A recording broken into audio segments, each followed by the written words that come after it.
So here's your vocab for Unit 7, Indigenous Americas. And the first word is going to be pre-Columbian. These are the years before Christopher Columbus arrived in the Americas. So Columbian is just for Columbus, and pre means before or prior.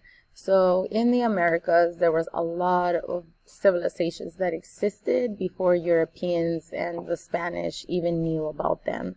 So we have Native Americans, we have the Aztecs, the Olmec, the Mayans, the Inca, right? We have like natives in the Caribbean, right? And so Europe, Africa, and Asia had no idea that the Americas even existed during this time.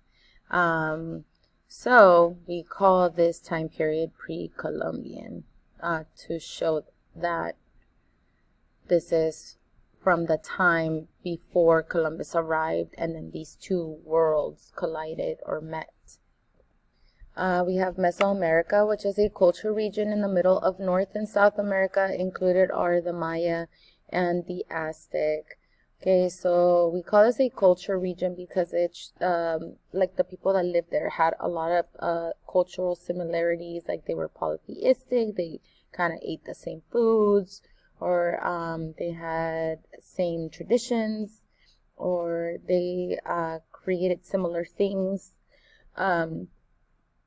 So yes, Meso comes from a Greek word that means middle, and so this is what we call this area, right? It's not a continent, it's not a country, it's just a culture region.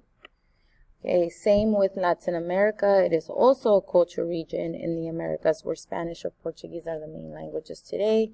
So when we labeled our map, we talked about these countries that they all speak a language that comes from Latin, or as we call them, Romance languages like Spanish, Portuguese, even French. So that's kind of like what connects this region together, even though all of these countries are different and they have their own governments and it's not the same.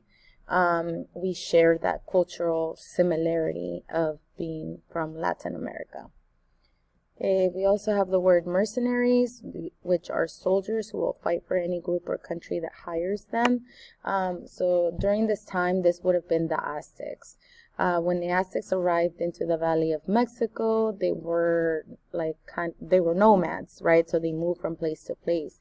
And when they arrived, kind of like the only thing that they were good at was fighting. They were very fierce warriors, so other groups in the Valley of Mexico hired them to fight on their behalf. And so that's kind of how they started to establish themselves in this area. Yes, they were very good warriors. A mercenary is not like the military, and it's not the army of a group, right? These are just like outside people that you hire. Okay, an alliance is when two or more groups team up against a common enemy. So it was very normal in Mesoamerica and to build alliances with other groups, like the Mayas. They all lived in independent city-states, so then they would build alliances. And the Aztec also had to build alliances to kind of work their way up in the Valley of Mexico, right? They would team up with another group to defeat an enemy, and then that's how they started to gain a little bit more power. A tribute is money or goods that a ruler gives to another ruler, especially for protection. So when the Aztecs began to conquer people, all of the conquered people had to pay a tax to the city of Tenochtitlan, which in turn made it really wealthy. Because we already know that they were good warriors, they built alliances to become more powerful. And then when they conquered people, they charged tribute. So this means that they were getting goods, like whether it was food or jewels, stones, feathers, baskets, furs, all kinds of things that they would get from all over the empire. This was adding to their wealth and making them more powerful. So this is the end of part 1, and then we'll move on to part 2 of the vocab.